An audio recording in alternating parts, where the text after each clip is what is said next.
gi fawai kan tile don na kan thandan tur soilok lovila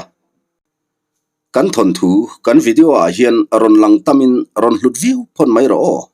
tin nangma ilo tel lo ani po in I chung te tu emotal kha an lo tel theya chu wangin thanem ngai takin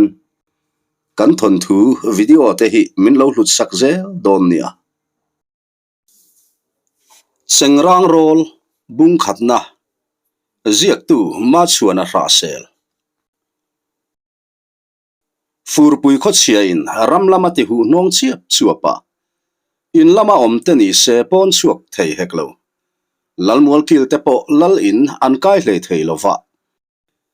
an tap chaka tolin an chung puinu te chepa among soi vel chu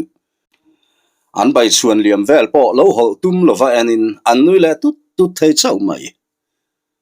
kholai chua chak om lo khopin vok niak le randang nia ka chiar dupa vok niak zon tha an lo ti ma thon lovin a om hlia hiani tlangwal te tan la ke adia kai lu nen lengi run kai chu ti lo atan a tha hle si hetiang huna hian tui khur lam panaliam angai lo na in lo thlo hun wang lai alo ni nen hetiang a kho cheng hian zan sari zat te po a o thei an lo ti chok renga dailama le ramlama film khurngai hun lai ania sapui che du hun lai ani tlat peka seifa te lu atlang sang sanga aran te po sapuin aron lale nol zel rengani pachang om na in chung te zong ina an in khung mai thei lai in mei thai te ro ina tom ve rang thei an nilova an chak bik lo nen an din munin azir lo mi wa wangin ramlama an liam alo tru le thin lalin ni semual kil an kai zen thei lova lalla katlak tlum tum deu te ero ruatlem lai chu in an kai le zau thin ti mai ani zan li zet khuain zialama pan ei lova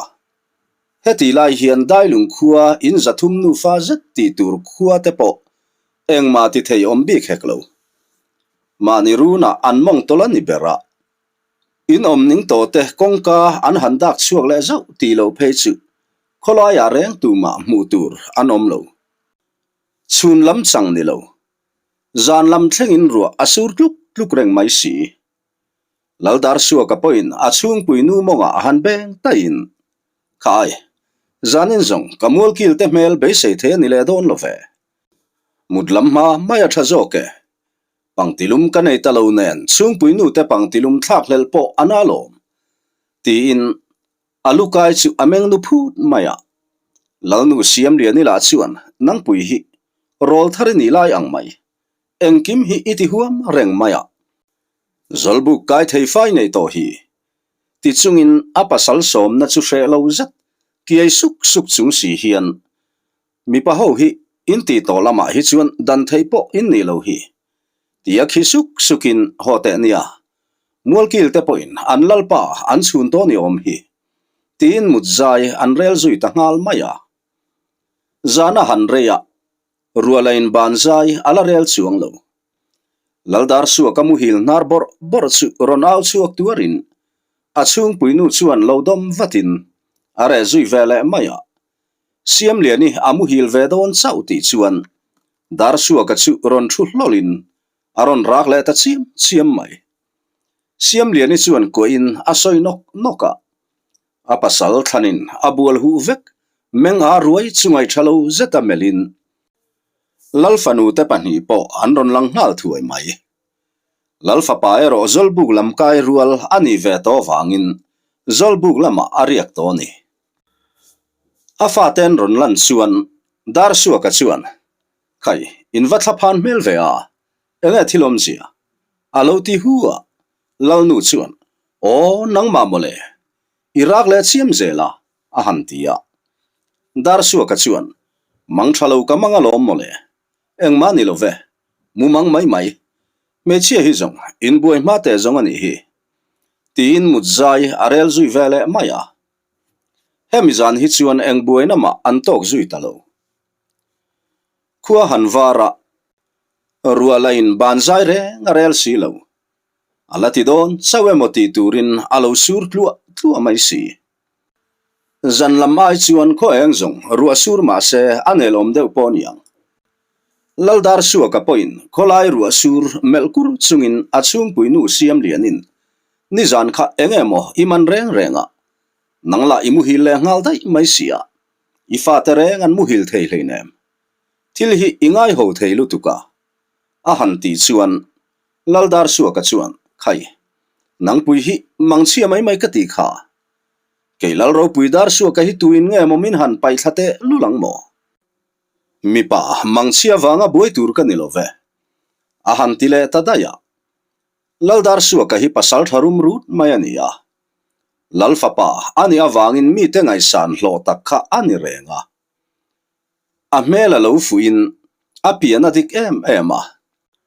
rol tharte chawani laya tanga ral lu khai to ani hil rengani chaktianga pasal thadar suaka avulanti huai mai ani kha dar suaka kalna pia nga pasal thaming lian an tluani bermai poi pasal thate po alaka anzama mase helal fapa pasal thaming lian zat ni bokhi uchuak takle rongra takache thomi miwang thuang zat mayani tat amachon anhe tereng reng ni se annun alak sak mai dulova aching chawa sheom theiang berinan nun alak sak thinani zana han thleng le a chun lama tuma lalin kai om heklo laldar suwa ka point ati dan pa ngai te in zubel choi thlain ain le tangar ngara zanria barzo azurui mut suak chumu hil ngal borin zanria barzo hlim mayarua ron han duak po shechang hau to lo chuan anar zu ngal bor mai mualkil te chuan akhaya ruahan tak chu lalin kan kai khata lalpa ngai dana ni lovange ti in lal inan ron kai sap mai ma se lalpa ber alo muder to mai si lal nu siam lian ni chuan ani zong amule der to ma se lo kai to enga lalpa om lo ma se in lal inani tholo ti in alo lo ma mualkil pathum sau an ron la kai man tia chuan ruwa chu aron sur zui le ta buana leng honar khuan huna po ahan le tareng reng lo mai mualkil te chuan vazielo ve o kan thula ni silo lalnu mudzai reli du don nen antile ngot zela engang poin om sela ruwa berin an soya tha thei silo asur ngain asur buan reng mai si mualkil te po a then chu an mu thulo lop to tia chuan laldar suwa ka chu aron rak chuak le ta thot mai zan masa ai main arak ringin arak na sazoka akhur loka lalnu mai nilo mualkil te po an tlan lu roka dar suwa ka chu ameng a ruaya siam lian ni tlan lu chu lo kwa chotin min chanro alo ti mol mai lalnu chuan hei mualkil te pon ome a han ti chuan laldar suwa ka chuan ano mama ka atir kuala alovin koi thin amualkil te chumel kualin min chanro a han ti le a mualkil pakhat chuan lalpa nanglal ro pui hian chani mamolo tunge ngamang che I harem tinan soi noka laldar suwa ka chu aron har chuak ta dewa in puilama in zui phein amualkil te chuena kangai ho thina ngai ho arem talo tat mai a han ti te a mualkil pakhat chuan enge ni ta lalpa soite alo ti thuaya dar suwa ka chuan mangchia mai mokati thin kha mangchia mai ani don talo top mai kan chipui lusei tlangwal pakhat hi kaina ron kalin kaluaron la kamualkil zong te po alaka in himbiglo kapasal thale katlangwal tele kan sangoi zon pui poilam te poin anlo dang thei reng lo maya tunge ani ka helo kan chipui ani ngai ti chu ka hria abak chu ka soingam to lo tina khurzi hlok maya hetia dai lung lal amumanga wanga hlaule mangang taka omlai hian maktak main siangai suktelal kan thua ma chuan mang maktak mai alo nei ve boka a mela mu chiang thei lova a shum om da na lu sei mi nge ti chu a hra thei chu pa chuan nang hian ka chung tele ka chi te chunga thil thalo tak tak iti awangin ila ka za ka ngai don lo alo tia khan thua ma chuan nang lu sei rim chemai mai ka hlau lo che ti in a chem nen alo pan a han sa thina ma se chu pa chu asat fu thei der lova chu pa chuan eng ang po in min tha tum ma la I thei lovang alo tia chutia han mu chiang chu pa chuan an pasal tha te zong zong lu chu abula alo da kim vek maya aro rel pui te lu po alo da nual bok khan thua ma hlau lu tuk chu aw chuak thota a har chiang kher mai a chung tele midang chuan an lo soi nok noka hetiang hian helal hi trumli trumnga alo om to ni fawang kho theng thot lai takania van na thiang ku mai tlang lian pui hlim chu kho chak lama ain her kai sung to zanria chum hun lai ania wangin zolbuk lu ka chuan putar le pa ho an thu khom traya vaibel zukhuluai luain an khu pa puan an sui farmai sairam chua chung chang te an kho tual mathlir le thil che sang te soin an ti atui khom mai zanria chuan hun ani to wangin intin chung dikar tang chuan meikhu aron chuak chia nu then khat chuan lu ka tlang sanga vok cho pek tumin rite tin an vok an koral rala nu then khatin sum hunata ar bom an ron khai chuaka chiri tin an loya ar vir nuai tela in loi masak lo an hlawe moti turani zolbuk kot dinglama chuan mi panaw pang ho anin noka zolbuk kot zola tlangwal then khatin lungan deng lai bok nula then khat tela in lu kapuya la an herri ruaya rol thar then khatle nu ho te chubu deng in an ridup dup mai bok bong chom khuwa hi kholian tia soituran nilova in za zong anin chiar ve trok chawania anlal zakhu mani se wanglai mangtur chawalania apa in tlang ran chang tura atia wangin kapa tlang ran ka changani rau chuan tlema hladeu kapanange in bul naya kaom reng chuan in thazar na ringin kaom dona athalove tin apa te khuwa atanga zan rukzet liama khuwa ansat ve khania an kholei lungpo an la rabbel manlo akumbi alatle ma in rorel athiam fu donin alang riova kum khat zau an nei ve chauna in khuanun zanga in zuwa ten zan ngai boka kham khop thlo chuak lo an om hau lova tuna an zau lam ni se ama lalpa ber himi tai marum rut lalfapa bu changrum le sa e theni lai poa kakut koi kan nei veang chu tingat thin kha ani boka a khomi tere ngan tai matlang em bok khotual in po tak an ni wange atu ate mai po hian nuaman ti em veka khothar kain nalarei lualo an ni boka leido pon nei lo apa lalngur kuala khuwa mau changa an omlai khachuan kholian ve tak ni in pasal tha po an nei tha ama zakhu ma ber po hi pasal tha tialam ani hi alani kha tuna apa pasal tha pakhatina zuiti lo a pasal tha dang te pani phei hi chu milula khai reng lovan ni ral ma chon tu rom sela bong chom khuwa hian engdin mun nge an dinang ti po soi har takani zolbuk kota pa ho thu po nau pang ten ron kovin zanria bar mai tura an in buat sai hlom to wangin nau pang in nok po an trin fel to a tlangwal lungdeng te po an in ti fel ve meka chuti lai chuan an kholulama chuan aw thom an hretamai min chan ro utia nu chang tre rong thom chu aring lem lo na in thom dang alo om lo nen zolbuk kota tlangwal lungdeng in da felme te chu eng kho soi set lo chuan zolbuk chunga tlan lutin feilekin kholulam panin an tlan tanal nal hloma kolun pel fel chi ti chuan mei chia chau mele em mai thi sen lo kai nuai an han muwa ani chuan khulaya khuan ka fapa le ka pasal ti ba ka soi theilo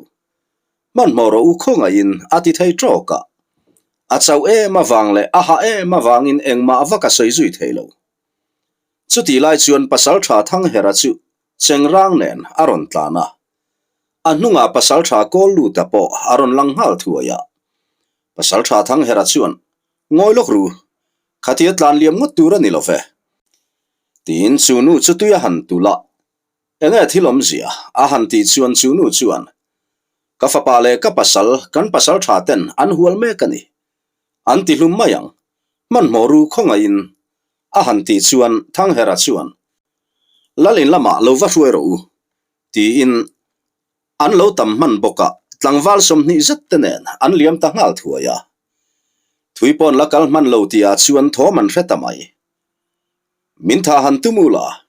tuwe mo ber chu in thi ve khopang in eng poi nge kan soya hetia min han ti mai ni tiri an sia chuo chu puitling o ani lo ti po a hriat thei chuta tu emo hian mai cha hian nang nau pang mai hi ka that khopang che ipa nep zia hi hriam atlan chet pui duai cheu hi a han tia chal hleya chuan kapa hi doi zep love nang ni lal le alam tang te hian dot po in poisalo chu wangin kan hlau wang cheu ni hau lovin kan tlan san mai jok cheu ni hele chen min to atok ta viave ti in abana thisen luang zai chu han vai per chokin lulak semlian ang reng tak Alex Zodon emmoni le ti tur chu akeng verana akut le lamani se fe akeng ve zan bok abul maya apa po chempui humin thi nuang chungin ading veran mai boka bong chom kho pasal tha chuan ma ruin film khur takin an liam thlazela khuwa thim ti towa an thleng trap ti chuan tuwe morak thot thom an hrelea a mami bok chuan in va han doi zep mai ve nau pang mai point lawem ni thadro u anu khawum zui watanga yania bong chom khuwa ka yani chuan mi poi kan soi zauting ani mai atilu lunga chuta le ani o thatlo long o ti a chet lak an han tum lai chuan an sak mai atang chuan tuma khan chet la to hausu bong chom dai ngu thang hera track campaign ton indu lo chuan ti thoman hriat ta ka chuan an che man talo ngarte pasal tha lian suwa ma chuan wai bong chom pasal tha chu ain rol lo na tura ain rola wa ang om ve thate te khan liam mai teu kan buina zong kan ching fel ve theye buina lian zo ka thlen kan du lo vani a han ti chang faka thang hera chuan kan ram chunga nia buina in du lo wa nu kirsan mai ro a han ti vele thata lian suwa ma chuan pasal tha chuan thilangai tu thui ve tur ani nga ye in ram walani zong kan hailo keini point in khuwa an kailo kan du awanga lom hey kan ron nan reng ni anni pa fa hi kan tha ma lo chuan khoya ma kan kal don lo tunga ngarte pasal tha lian suwa madang ngamang a han tilu lunga nie pasal tha lian suwa ma ming shelo an om hau lovang ti tur khopin he pasal tha ming hi alien miawa ngarte ni se in zali don in chal an ni baka pasal tha khual thang thiau po panga an nei an ti hial an ni a hetiang an ni awang hian khodang laka po an chapo em renga hlau nei lo lenin an leng reng ani thang hera chuan animo in kholen in vahan chuang om ve a keni hi nangni ai chuan kan te zok hle mai ma se kan ram walani miawa mani ram po hum ngam lo khop zong kan ni bi khleine a han tilet vele ngata lian suama chuan chuti zong kan pani in buena kan sing fel mai don em ni nge khuale khuwa kan in run zong mai don in lal zakhu ma point chu em chu adu karing hau lo mai kan khomi lal thu pek po za lo te wanga in khopum chiat zong idu amo ani chuan pasal tha chu kan in machon mai turalo nangni in ron in rola wang hian in khuata nen chuan melma kan ni reng tong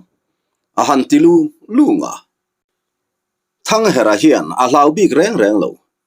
ma se lian suam a soi hi adik em mai si ngarte khoza ve po an tling lova buaina nei ta sela an khopum chantur a han dona ni theina rasi lo tuna hian a dol zo ka tang sela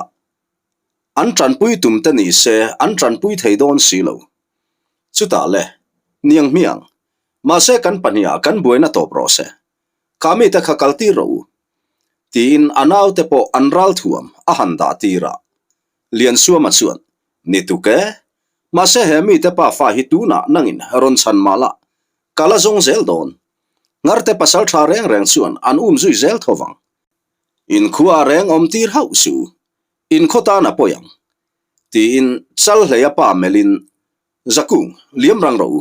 ka soi kha rengang che ifa pa khan kanau pani nun alak sak kha rengang cheu a han ti zui thota chal hleya chuan lian suama en pa in zang khuala bung bu veang tin bong chom walte om nalama chuan an tol thuaya zakunga chal hleya pa phe chu atlutiti tamai renga zantir fawang thaeng ruai mai nuaya chuan mun rem em lo taka pasal tha pani te chu in ve thau thavin lian suama jok chu ache dan renga azei jok ti po a riat kher mai thang herala hian eng tiang po khaumani se hlau reng lo lian suama chuan aron nor ta phut mai thang herana kher hokasa a han tum chu thang hera chuan lo lak leo sakin achem chu a han tol tlang zoka ma se lian suama ton hian nga le cherang zet chu alo person mantlat mai thang hera chuan lian suama lu ke veka chip thak a han tuma ma se lian suama chu alama lo dok zokin thang hera zuang kang lak lo to khu bora chuan a han sa ta si maya thang hera chu tlari dopin din le han tum chu ading mai the talo a then chok choka lian suama chuan ka soi khamo pasal tha lian suama ma adin an thlang ngai hlene in lalpa chuan a ui ve khopang che tia pan chur churin chuti lai chuan chal hle churon dok ve zokin lian suama chu aron su her ve loya thang hera kuin du toro ke mani wanga ni kha ani zong zuaro idule ke ma himin than mai ro a han ti ve tuara lian suama chuan nui huk chung hian naupang mai chal tlai lutuk nang ma wang chuan ni chiang alom ma se kalo soi to a nang chu ka zuariang che itan ka ma ading ani lom ni tolvat mai ro ti le chal hleya ba na lak lop rualin a han the bok zui thlopa thang hera amilulak chem rin chana aron ding le chi chu lian suama virzok chuan alu asat uaita no mai bong chom walte tan an pasal tha thlawang hau ngam ani silo an chanawa han chaute lul em aniak lama tun din huna atam zok an ni na in soitu reng an nei lo an mi tran pui ta chu an lo tran pui ta kher chu an tiru hial mai an pasal tha pakhat om ve ma se ani tan phe chuan lian suama zong ma chon chi animal silo lian suama chuan bong chom lamwal te melin apoi hle mai nangni point in riat kha in pasal tha hian a huang lo adaya tin ni ma se pasal tha mewin ka soi to a ka sut lovang hemi te pa fa hi tu na zong an hima nga yang ma se kan rial rei hau lovang kan ron zong le khopang in khotuala an omani chuan in vain in torpha khopang ti in anau te melin liamang ule bong chom khomang ang trap thom ka hre chak love ti in an liam ta mi mai lian suama chuan a chi pui ngei a pasal that pui le ngal nun alak sak chu enga angai lo mel kher mai ale po an ron le hoi ei lo bong chom pasal tha kholu ta chuan engpo ni se kongdang kan nei lo azia lo ngei mai pani liam ula kan lalpa han hriat tir thuai to u a han ti chuan tlangwal pani liam ngalin an liam hlan chuan kholu ta chuan chal hleya chu han bia tu ngei ming i huaisen hle mai mo engwanga ron cheu nge an ni a han tia chal hlei a pa ni se ni kho hrelovin a om reng mai si chal hlei a chuan thu danga chang talo chuan a zialo nge mai keimani wanga ni si kala tlangwal ve don khom mai ngarte khuwa khi kala ram khopang han ti in naupang sen rualai chuan alei kang ve de wang ti tur chau ni si thu chak chuatan chuan arum al kher mai anron kalna lampang melin ading wanga tlangwal then khatten an pasal tharuang an buai puilai po chu a mulowe moti mai turani nakin dewa chuan kapu izona kha enge ni kha akai puin ngayem tizuin ruang buai pui tu telama chuan atol thave thara kholama tangin tlangwal tamjok anron lang taboka lang han siam na mai tur mau alo hla deuh nen zakunga chuwal chak deuh ten an pota thunga zan la tlai lo taka an pasal tha a po an daingul ruangin an kho chung a han dailu zet zong lian suama soyang tak takin an trapro roi mai muang changin lalmual an pan pui zela chal hlea po tlangwal kara thang hera hlang nai theiang berin akal ve zela lalmuala chun mei cher lo chi eng thluin thang hera chung puinu chu apasal ruang dai vuanin hetiang hian a han trapa kaphallo ri tlang liam turan kothiam mo kothiam se changsial somthum phalna nge tra kabang theidon ne mo hrai choi leng cholang an uai tur hi engtin ngai chemo hriat lo chan nan nun hlan si a han tirong rong mai zong lal nu meu po a in sum zo lo chu ni e lal zakhu maron ding chuakin apoi hle mai kadai ngul kan han chan ta chu chuti rualin midang chan nan nun hlan ngam pasal tha kanei hi kawa chuang si e a chung telo jam hau su lal ka omalo ei bar thua me eng zong in en lovang ka pasal tha phu ba po kan lange yang ma se tu na vut zong hetiang kan ni ta sia ala fel love ka pasal tha hi zaom taka tha turani ang chuti rualin zanria zongarem don lova ti in thudang dang soin asoi zo chuan tlangwal te po anti tur ti in an buai zui sanga nula tlangwal tu man ka chaw to anti lova an pasal thatan an thei to ka an ngai vekani an phei khaya zang em loma an daingul mitin ang khata en tu zong an ui ve ngang bokani a chung te zong ngai tu an lem to lova ma sen pasal tha hi zong adang lam ve ema in sang chuan kai te hi ape iriawa khotual tan malatu ani zel theya bong chom tan chuan an chan ro pui bokani nula tlangwal an chet sang lai chuan lal hle anu chuan keimani wangani azialo hle mai ati maya zakunga po harto ma se hliam aneina sat ma wangle ala chau ma wangin engma soi thei po anilo chal hlea ero lal bangkil khata thungoi rengin pasal thalian suwa male thang hera in ma chon lai chu amit tha alang renga phuba kala molang kala tlangwal ve do nalo ngarte khuwa zong karam thakang tina phun sap reng maya chutia phun sap chunga male ama ain biak mol lai chuan abula chuan tu emo aloding reng mai chal hlea chuan han enin a ai chuan a u hlek o meti mayania chu pa chuan in thiam lo lutuk su pasal thanun kong zong hetiang hianinga ye eng tika emo a thleng ngai don ti kan hai love thoro tia aban ron pe in chal hlea chuan tu ngai ni a han ti thop sata rozi ka chuan thang hera fapa rozi ka kani a han ti chuan chal hlea chuan apoi hle mai keimani wangani tin rozi kamel kalchung hian phuba kalala khopang kala tlangwal ve don alom ngarte khuwa karam thakang ti bok chu a han soinon lea rozi ka chuan aban reka ron vuanin a han kai dinga kal ro ti in lal in chu chua sanin lalmual lama an in zui chuaka bong chom lal in boruak rit le lungai na in aboreng thompo zan rei lama chuan re ve to in lal zakhuma le lal nu choi lian ni ta chuan engpo ni se kan khual ta chu heta zanin chu muzui mai ro se hei an pa ber ala biak le thei si lo nen atia wangin chal hlea ta chung kwa po anlal ina anzal ve ta phot chu ni a chal hlea ngai tu na chu awak thui ve kher mai engwang te re nge ni don le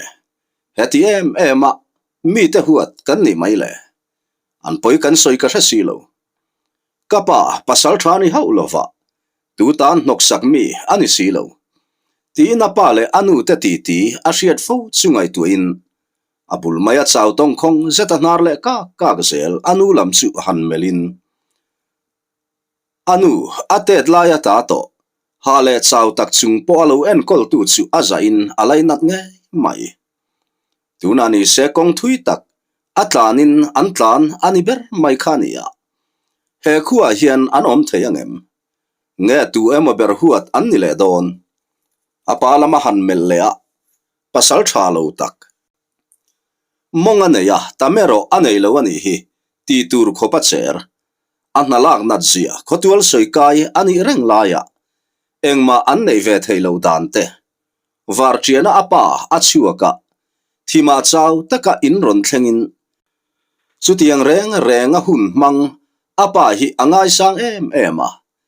midang te pa ang chu ani phak lo ani mai thei atan chuan paro pui ani tlat loi si ani anila taka zakunga hian ani na hailo patharui nei lo tak ani awangin voi khata ati ve chok theilo awangin thotama atlang mai zela afapa zil na renga midang bakin ikho satura nilo khuanun nun ape chea nuni mandana ulukla midang tan noksak ningai hausu mi te sual pui ai chuan doi zep chana tlan chiat po apoi heklo idik lo na tlom hrelo la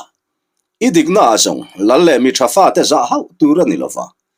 digna awanga lu ilo chanta ani poin enge poi itaksa chu phum bo ani mayang ma sei thil ti dik chu abo to ngai lovang mi poi soi mai hian tluang ngai lo ti na fui thina afapa hi pasal tharo rum takani reng aring ngai bik lo hetiang khopa mani fa tenem takazil thin zakunga hian melma anei reng mai hi thilmak tak ani ve ome lo theilo na wangin lal pathum alo bel to ati razong tu poi asoi ngai lo maseni khua area mi poi asoya hriat lo po hian mi huat alo kaile no zel akhot chua san tereng reng lain tha tumin an u man zel mai boxi ama tak point maka in ti ema danglam na engma aneila a hresilo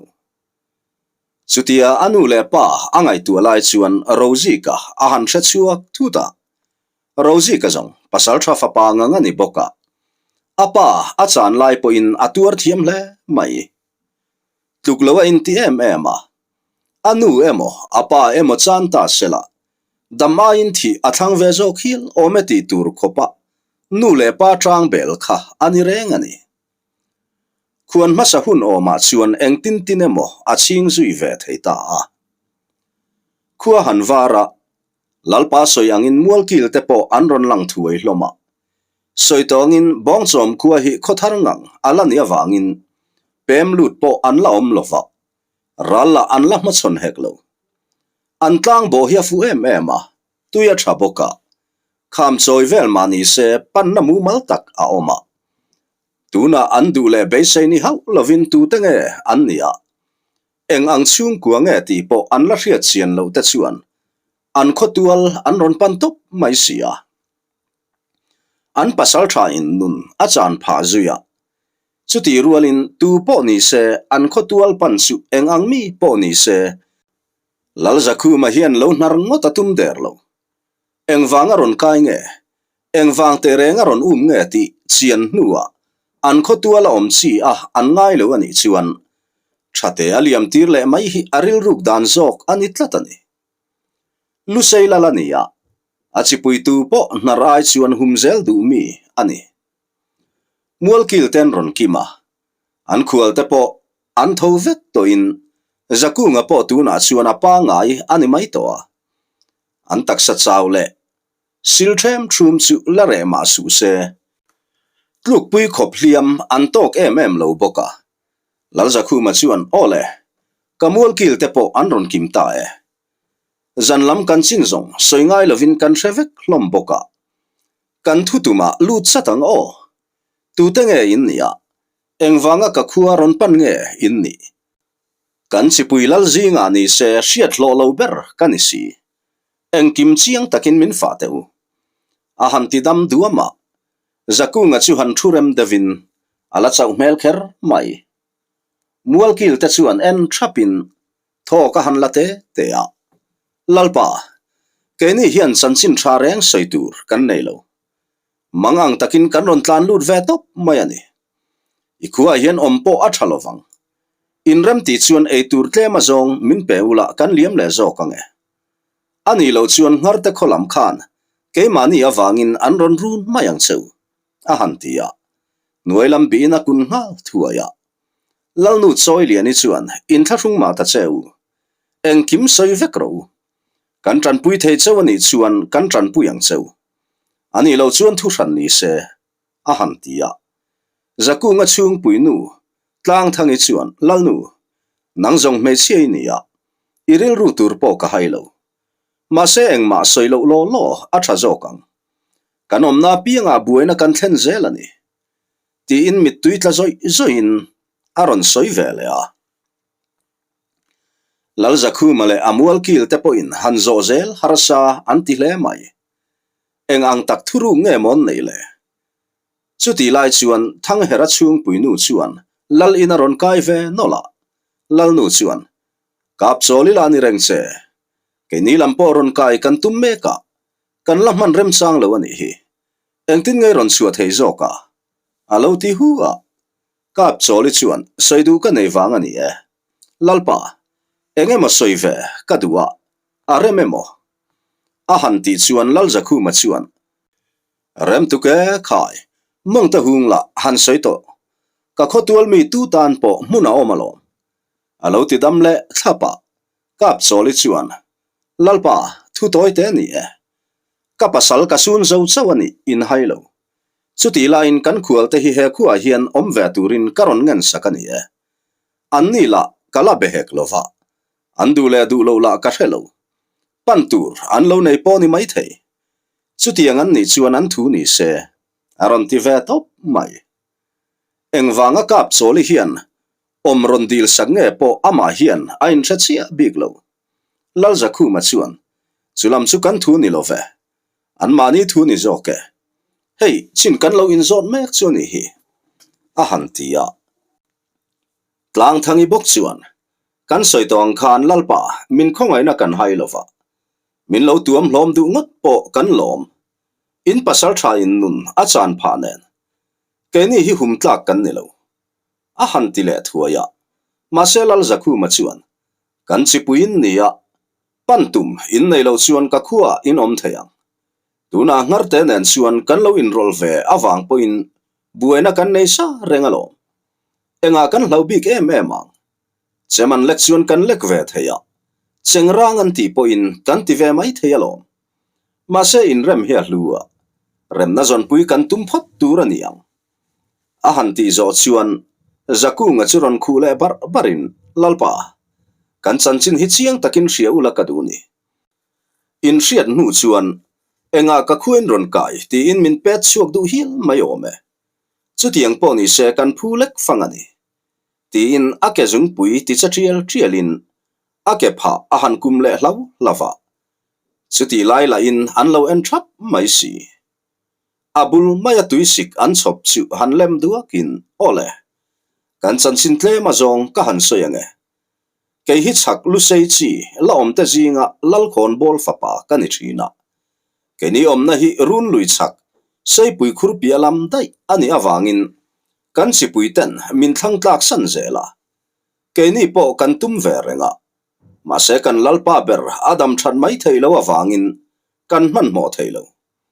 kan pasal tha te po in khan zo tur te po an bi fi ave to hial manani chuti lai mek chuan paite lam le poi lam in thurualin kan khua min ron run tawak maya kan nu naw le naw pang an trap na sa in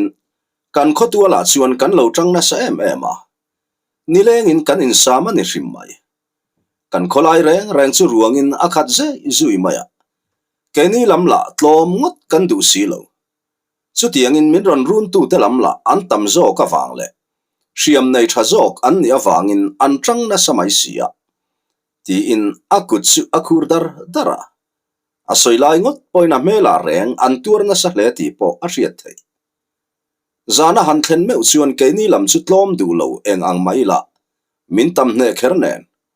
kan vain min man ta veka kan lalle kan mual kil tenun an lak sak aveka tlangwal somli vel chu kholaya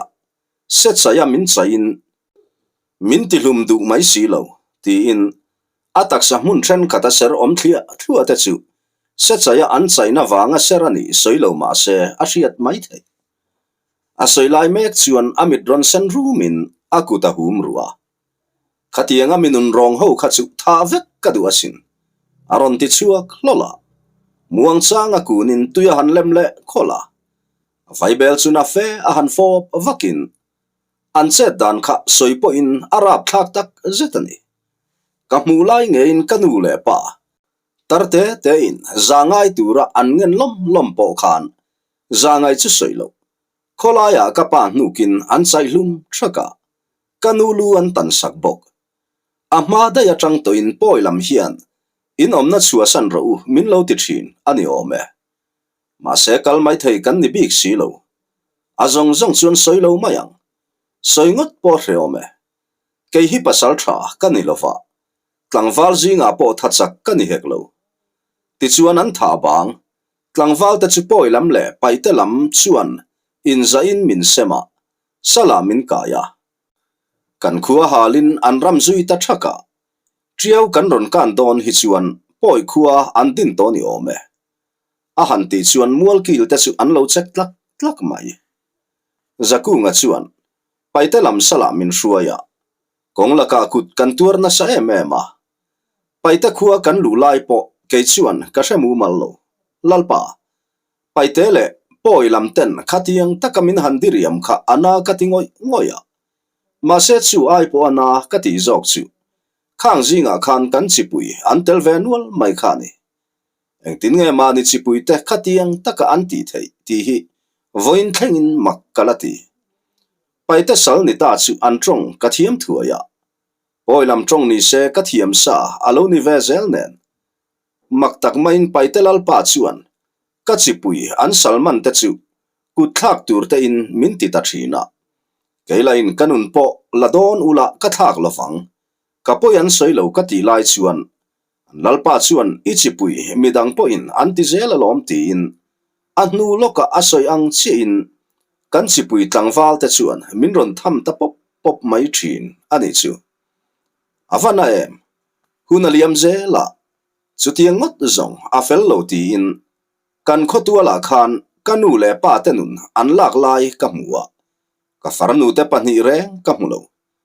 engtina motal tlan suadan kan dapta ka thian te ka soma an ngam hlom der lo mai trum khachuram lama na sata kamin chorlain a rei ken chuan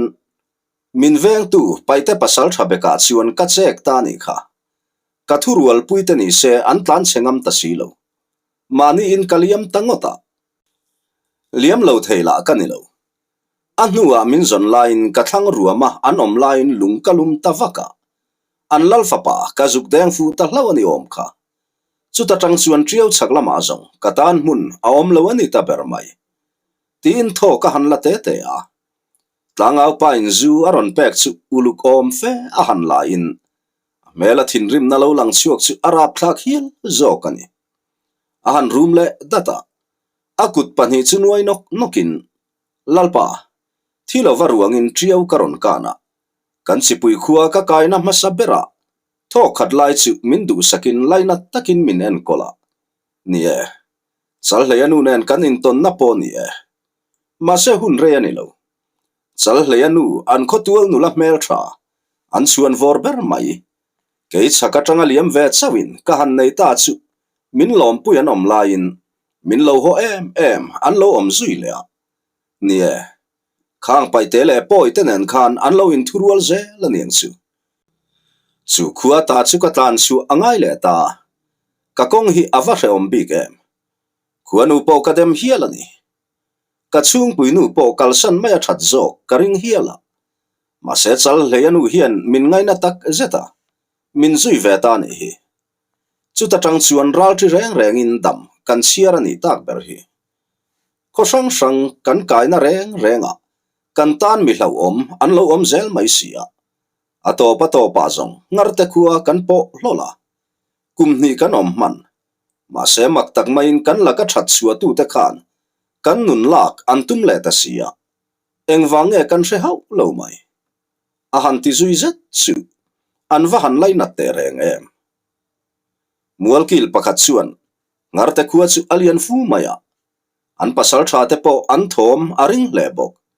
eng tin ngein ron chua thei zo ka ti hialani a han ti chuan zakunga chuan ani khop mai ke tangial po hian mak kalati tlai khat chu kan pasal tha te pani in besur sur lai ka mu hlau maya kalaman ron en le zau zel nen ka ngai thalo chu mi zanria kan bar zo chu in siam sok sokin zanria bar lai den senin khuwa kan ron chua san ta top maya ma se kan liam chau ti chuan kan hnung lama thom kan hreta mai kan ron tlan zela in khuwa om ti zong hrema ila in kholam kan pan ti po kan hrelo thuang thuma in thena min han zong tamai chu thuang khat te chuan karlova min ron muta kan tlan thengang to lo min ron huala min mana kut min thang na sakher mai ka chung puinu chunga thil thalo takti an tum lai chuan ka fa pa chal hle azong naupang mai ti in an lo phuar nget vak lovani che kang chu rak thotin aron tal chuak zoka anu khoi tu pa chem chu po thak sakin asa zui ta mi mai lo pui tum tu pa puma chuan alo sa sak le boka chu tiang chuan eng tin emo kan ron liam ve le a khati khan khulaya dai maya khan min ron nanga an tlangwal pakhat chu ka fa palaka atlu ome abak engma ka hretalo lalpa ka soi to kha ke ni zong tu te tan ma hum chi kan ni lo buena thlen tu mai kan ni e hadam kan du ve em to nun hial kan ning to ma se kong danga om si lo ngo chunga omila mi poi kan soi lo berang engwange monitor reng bik le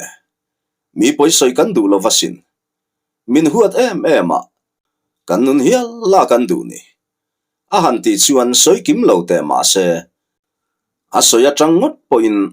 nutam tak ni se mit tuyan dang seng hau lovang lal nu le kap choli po an trap truo to mai kap choli chuan lalpa chu tiang chu ni ma se kal tir su kan liam tir chuan khuanu an chia kan chang mayang tin trap deuh parin lalpa chu ala en ran mai lalmeu tan po thutluk na siam avahar nga em an lai nat le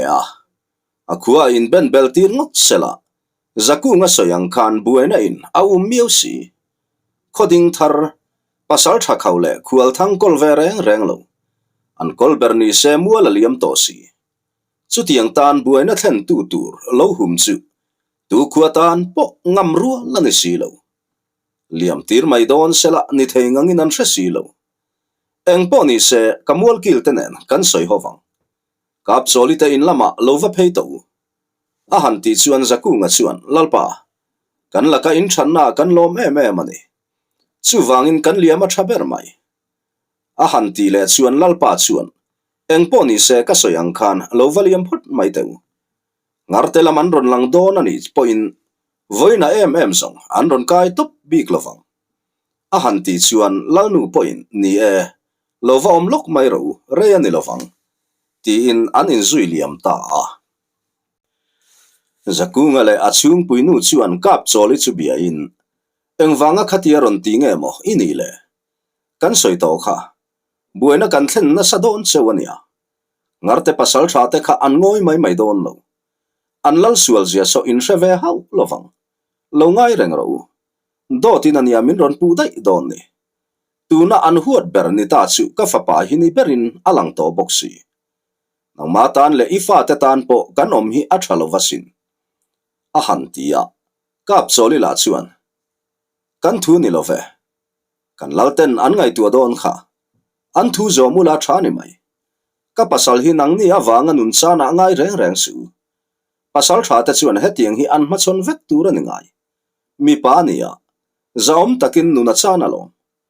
amun ruwa ka zaw hle don ti chu chiang sa ni ma se eng tiang po in kan hne na aom don to lo pial ral akai miu to ama khop mai eng wange po ka helo kan kho tuala in omangai tlatani karil ruam dan po ka soi chuak thiam lo atia dingin tlema midang mu lo dewa han ka in an bana han vuan ve ve a in soi kha dik nge yang kan khua hian buena kan tok don chau ke ngai po kanun ka chan mai thei nang ni po chu tiang bokani